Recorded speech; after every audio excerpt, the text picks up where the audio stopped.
everybody, welcome back. We've got to go over a few things today. More trouble on the rear main seal front. I'm going to tell you about a couple engines and stuff. And more, as you may have guessed, more super bad news on Ron's engine rebuild. We're going to go over what's wrong with it now. This has been nothing but a nuisance from when he brought that machine stuff in from the other shop down in South Carolina. We're going to carefully examine what's wrong with that, and Ron, watch this video. Let me know what you think. Just shoot me an email. Guys, I'm not really in phone contact. When I'm grinding a crank, or when I'm boring an engine, or when I'm doing some wiring or something like that, I'm just not answering the phone. So best way to get a hold of me is the email. metalshaper@comcast.net. There's been a lot of comments, how can I get a hold of you? The phone is useless. I don't even look at it during the day, and I'm so beat up at night I just turn it off. So email, best way to get a hold of me. Ron, watch what's going on with your engine. I think I would go down to your machinist and have a real good talk with him, because you got problems, and we're going to go over them in this video. So let's get inside and dig in. Okay, what you're looking at is Ron's crank. Now this crank came to me already ground. It's not great. I don't know if you can see it in the camera. You don't have a wheel this big, so you got to hang in there. You got to come in, grind it, move over, grind it, and then sweep. Well, the sweeps on this aren't real good. You could kind of catch these with your fingernail. So on the mains, the sweeps are not great. Now all these numbers here are either the high side of the spec or beyond. They're bigger than they should be. Mains and rods. Now this has been balanced, and it's got the upgraded pins for the flywheel, and it looks to the naked eye like a good crank. Okay, now the rods, here's a rod. Now these have been resized, okay, and we're going to go over to the machine and I'm going to show you what's going on with these. But the biggest problem is, it's kind of crazy, but when this crank was ground, when you're coming over with the wheel, you're just going to tickle that side. You're just going to tickle that side. You're going to put a radius in there. There's not a great radius in the corners here, and they got real aggressive on the sides. Look at this. Okay, can you see that? Now the spec here, the spec on your rod is 4 to 10 thousandths. Okay, now there's no bearing in there. You see that? Okay, I'm going to get a feeler gauge. I've got 35 thousandths set up on this feeler gauge.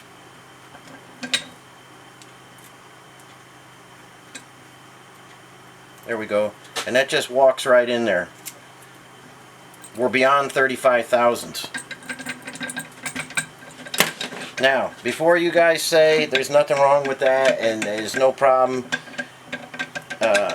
with excessive play like that, and I just want to show you they're all like that. Before you say you're not going to squirt oil out of there and it's not going to be any problem, I've had engines come in making terrible noise like this, and the customer can't figure it out what's wrong with it. They're like, hey, I got low oil pressure and I've got a rattle in there, but I can't figure out what it is. When you get too much play here, you will hear this in the engine. Okay, you're going to hear that. It's going to screw up your oil pressure. You believe it or not, everybody tells me it won't make a difference. You could put a rod in the middle of a 3-foot long bar and you'll still have good oil pressure. That is not the case.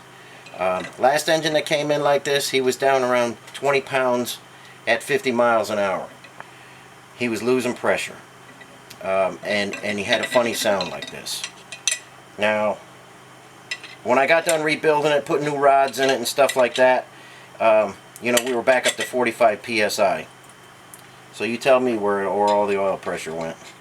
Again, you don't have to believe anything I say, I'm just telling you. Ron, this crankshaft is junk. It's too big. Your rod, everything is bad. I won't put this in an engine. Now the thing with Ron's engine is he had the crank, the connecting rods were resized, everything was balanced. He went, you know, with this machine shop, they balanced everything. The flywheel, the pressure plate, the rod, everything. That's all out the window now. This is not savable. I won't use this crank. And let me show you what's going on with the rods. We're gonna take a walk over to the. Well, here's one thing first. This is just a little thing, but it's a pet peeve of mine. There's the bolt that they put in to squeeze it. This is just a hardware store grade 8 bolt. Now, when they were resizing these, that's the original bolt. This is supposed to be a shoulder bolt. There's a shoulder on there. It's not threaded all the way. I see this all the time. I see the wrong bolts in rods all the time. I see them on pressure plates all the time. That needs to be a shouldered bolt too. This is just garbage. This is not the right bolt for this application.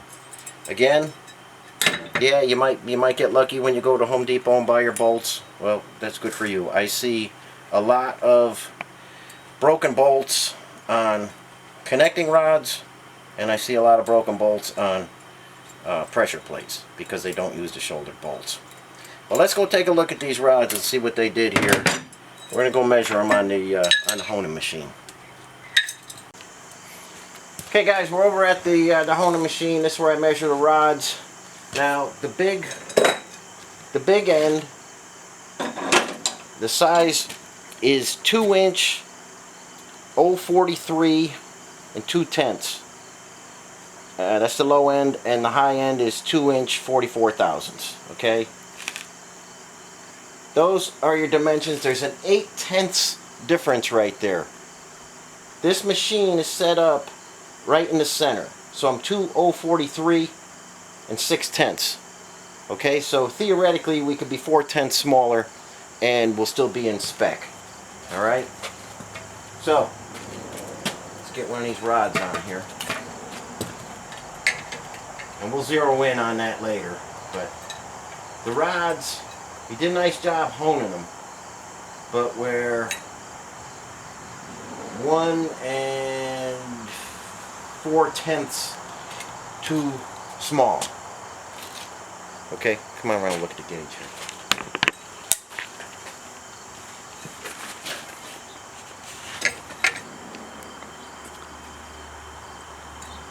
Okay, you see that? We're 1 4/10 too small. So, again, these rods were balanced with the crank. Now when I put a bearing shell in here and I put it on the crank, we maybe have 1/10 of a thousand. It's real snug on the crank. These are too small. Like I say, the crank is to the big side, and these are 1/1000 and 4/10 too small, all of them. Okay, now when I torque these down, I put a bearing in there, it's kind of locking up on the crank. So the crank is bad, the rods are bad, the balance is out the window. We've got nothing. I mean, we're in trouble here, Ron. We got nothing going on. So let me go show you one more thing about the crank before I put that over there with your block as a junk part. Okay, Ron, we're back over at your crank. Things are going bad today, but you know, I mean, what are you going to do? Now, rear main seal area, I'm having trouble with these again. I've done videos on rear main seals.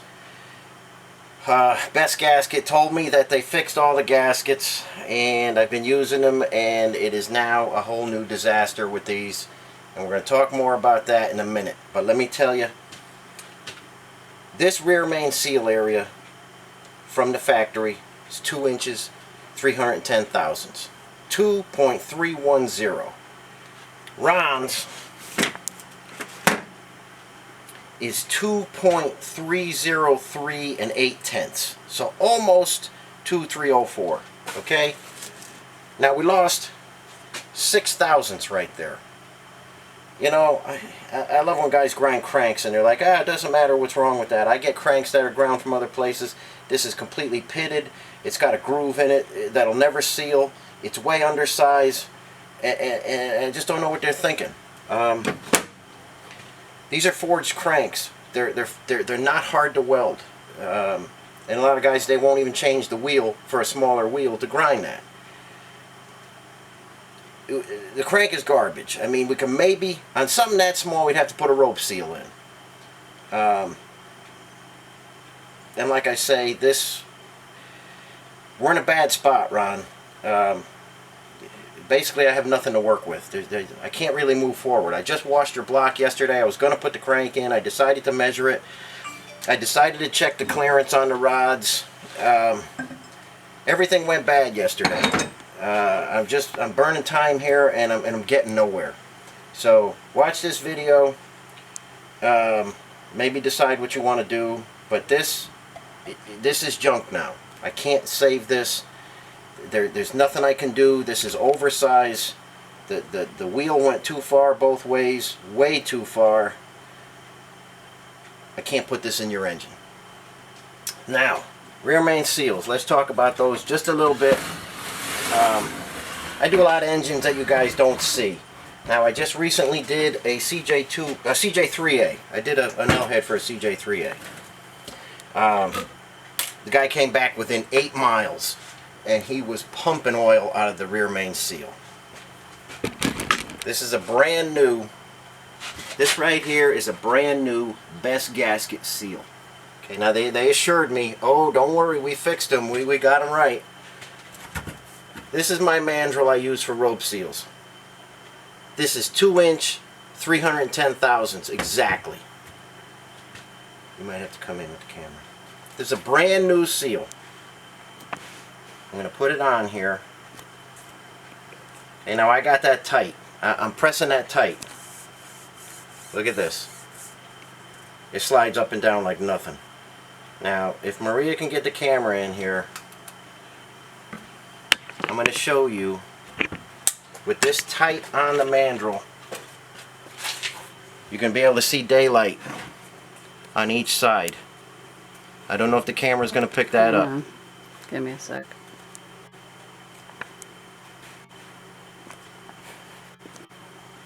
No. Maria's working the camera. That's not me screwing you guys up. Sorry. She's trying to get it focused in there.